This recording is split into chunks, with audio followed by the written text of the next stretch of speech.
नमस्कार, मैं हूं इरफान शेख और आप देख रहे हैं डिजिटल चौक। जी हां, आज हम लाइव हैं भारत के केंद्रीय मंत्री श्री रामदास अठावले जी के साथ, जो कि मोदी गवर्नमेंट में एक बहुत ही अहम पद पे बैठे हुए हैं और सबको एक साथ लेकर चलते हैं। सर, आपने जो बात बताई मोदी जी के बारे में, ये बहुत ऑब्वियस है, लेकिन जो वोट ख़ास तौर पे दलित का और मुसलमानों का वोट जो बीजेपी से हट गया था, वो आपके माध्यम से बीजेपी को वो सपोर्ट मिल रहा है। तो कहीं ऐसा तो नहीं कि मोदी जी आपको एक सपोर्ट के रूप में, सीढ़ी के रूप में, या अयोध्या में जो राम मंदिर बन रहा है तो उसमें राम के रूप में वो राम राज स्थापित करने की बात कर रहे हैं।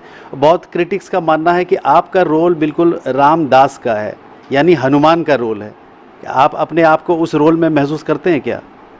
मैं रोल में महसूस नहीं करता हूँ, लेकिन मैं नरेंद्र मोदी जी का बहुत नज़दीक का मित्र हूँ और नरेंद्र मोदी जी रिपब्लिकन पार्टी को मानते हैं। जब वो गुजरात के मुख्यमंत्री थे तब भी मेरी उनके साथ एक बार मुलाकात हुई थी और उन्होंने बाबा साहब अम्बेडकर जी पर एक किताब लिखा था, वो उन्होंने मुझे भेंट दिया था।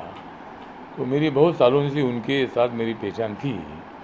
और अभी जब मैं बीजेपी शिवसेना के साथ में आया, तब जब 2014 के चुनाव में, मतलब महाराष्ट्र में कम से कम 10-12 सभाओं में मैं उनके साथ था।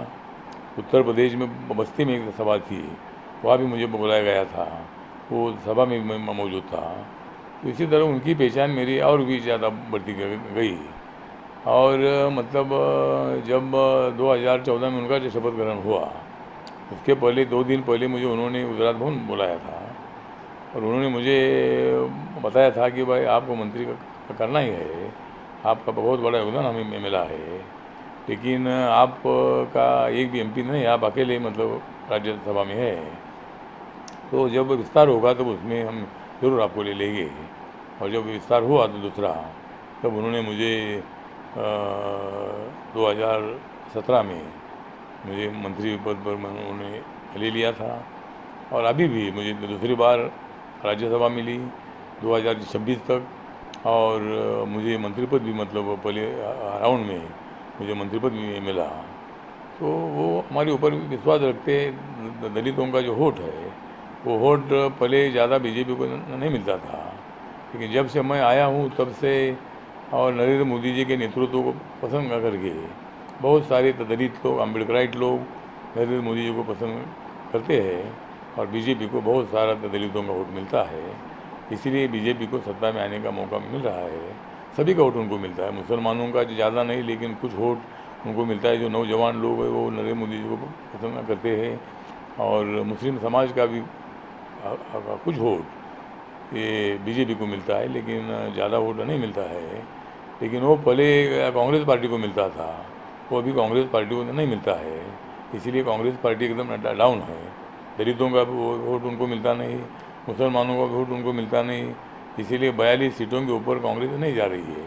अपोजिशन लीडर का स्टेटस भी उनको नहीं मिल रहा है। इस तरह 55 सीटें ऐसी, मतलब इसके लिए लगती है अपोजिशन लीडर के लिए, उनको कि कैबिनेट मंत्री का दर्जा भी होता है, लेकिन वो मतलब राहुल गांधी को नहीं मिल रहा है। इसका कारण ये है कि उनकी सीटें बढ़ी नहीं रही है। केरल में अगर सीटें ज़्यादा उनकी नहीं आती थी तो कांग्रेस पार्टी 20-25 के अंदर ही रहती थी। तो ठीक बात है। तो इसीलिए मुझे लगता है कि दलित और मुसलमानों का वोट अभी कांग्रेस को नहीं मिलता है, लेकिन बीजेपी को दलित का वोट तो अच्छा मिलता है, लेकिन मुसलमानों का भी वोट 20-25% जो वोट है वो मतलब नरेंद्र मोदी जी को मिलता है। सर, अगर हम महाराष्ट्र की बात करें, अभी आप काफ़ी न्यूज़ में रहें, आपने कंगना रनावत को ये भी कहा कि सिक्योरिटी हम दे रहे हैं और महाराष्ट्र से जाने की ज़रूरत नहीं है, मुंबई से भागने की ज़रूरत नहीं है। उसके बावजूद भी उसको जाना पड़ा, वो हिमाचल गई। आपको क्या लगता है, क्या कमी रही? हाँ, मुझे लगता है कि हमने तो सिक्योरिटी दे दी थी और मैं उनको मिलकर भी आया था। उनको मैंने कॉन्फिडेंस दे दिया था कि मुंबई किसी की जागीर नहीं है, मुंबई सबकी है, शिवसेना की है, आरपीआई की है, बीजेपी की है, कांग्रेस की, राष्ट्रवादी की है, ये पार्टियों के भाई है। लेकिन मुंबई में रहने वाले सभी लोगों के, जो मुंबई में रहता है, मुंबई का घर है, और इसीलिए आपको डरने की बात नहीं है। मेरी पार्टी आपके साथ रहेगी, आपको कोई डरने की बात नहीं है। लेकिन मैंने जब वो परसों जब वो चंडीगढ़ से मनाली पर पहुंची, तब मैंने उनको फ़ोन पर बात की और मैंने बोला कि क्यों आपको तो हमारा पूरा संरक्षण था, पुलिस का भी संरक्षण था, Y+ की सिक्योरिटी भी आपको थी। वो बोली कि भाई उधर मेरा जो ऑफिस था इतना उध्वस्त कर दिया, मेरे मकान को भी नोटिस दे रहे, मुझे मेरा अपमान कर रहे हैं, तो इसीलिए मैं अभी तो 2-3 महीने के लिए मैं इधर आई हूँ।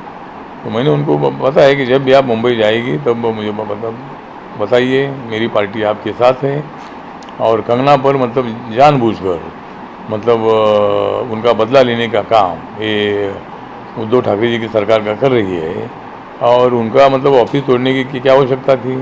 मुंबई में 54,000 ऐसे प्रकरण है कि वो जहाँ कम ज़्यादा बांधकाम हुआ है और 80 कंप्लेंट मतलब म्यूनसिपालिटी के पास है। तो अभी तक 4-5 हज़ार पर ही कार्रवाई हुई है, अभी तक 50,000 केसों पर कार्रवाई हुई नहीं। तो अचानक मतलब इनको क्यों वो तोड़ने के लिए नौबत आ गई, क्यों एकदम अचानक बुलडोज़र लेकर आ गई? तो मैंने तो मांग किया है कि भाई अभी कोर्ट में भी दावा है, तो कोर्ट ने आदेश देना चाहिए कि जिन अधिकारी ने ऑर्डर निकाली अचानक उन्हें 24 घंटे के अंदर वहाँ जाकर वो जो मतलब उनका ऑफिस था वो तोड़ दिया।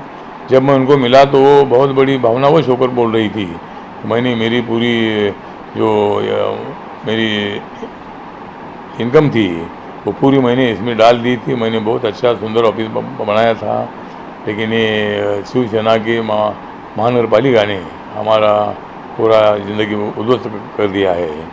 तो इसीलिए वो बोली कि मैं अभी हूँ इधर, मुझे अयोध्या पर भी फिल्म बनानी है।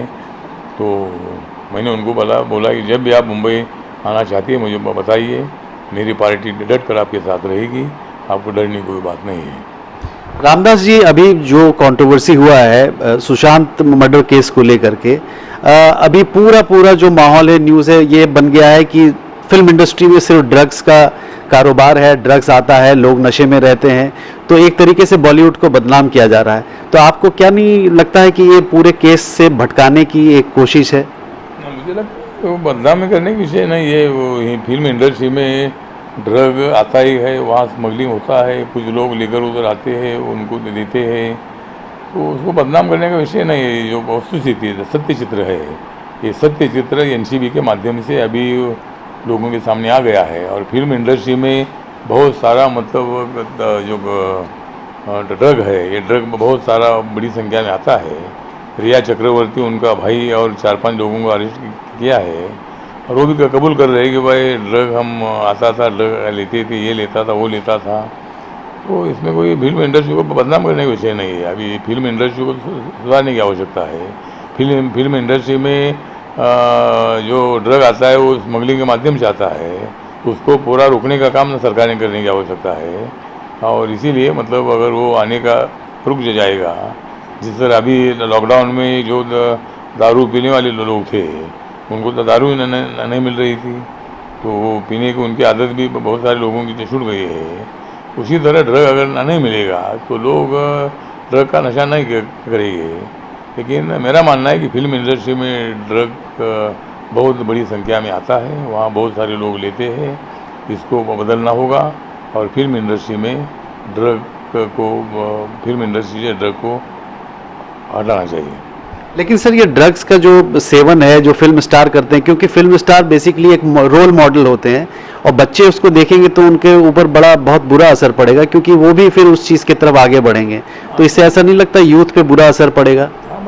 यूथ को अभी सबको किसको मालूम नहीं था, अभी पहली बार ये ड्रग का मामला तो सामने आया है। और फिल्म इंडस्ट्री में ज़्यादा से ज़्यादा है, लेकिन उसके बावजूद भी जो स्टूडेंट है, जो कॉलेज में पढ़ने वाले हैं, बड़े बड़े बाप के बेटे हैं, ऐसे लोग जो है ये लोग बियर पीते हैं, कोकीन पीते हैं, ड्रग भी लेते हैं, नशा में डूब जाते हैं।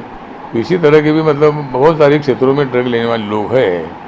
लेकिन अभी जो फिल्म इंडस्ट्री का जो मामला सामने आया है उसके मुताबिक फिल्म इंडस्ट्री में ज़्यादा ड्रग का मामला है और उसको मतलब वो ड्रग उधर ना आए, फिल्म इंडस्ट्री वालों को ना मिले, इसकी कोशिश भविष्य में होनी चाहिए।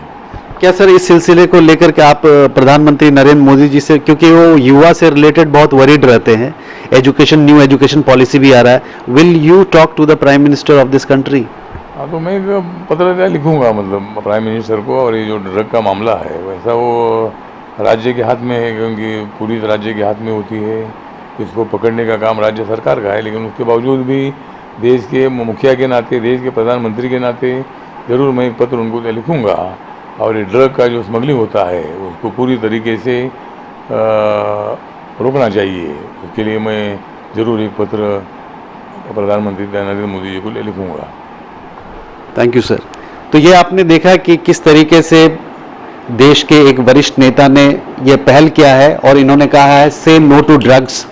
और जाहिर सी बात है कि ये नरेंद्र मोदी जी से मिलेंगे भी, बात भी करेंगे, चिट्ठी भी लिखेंगे और ख़ास तौर पे मॉनिटरिंग करेंगे स्कूलों में, कॉलेजों में कि ड्रग्स का सेवन ना हो।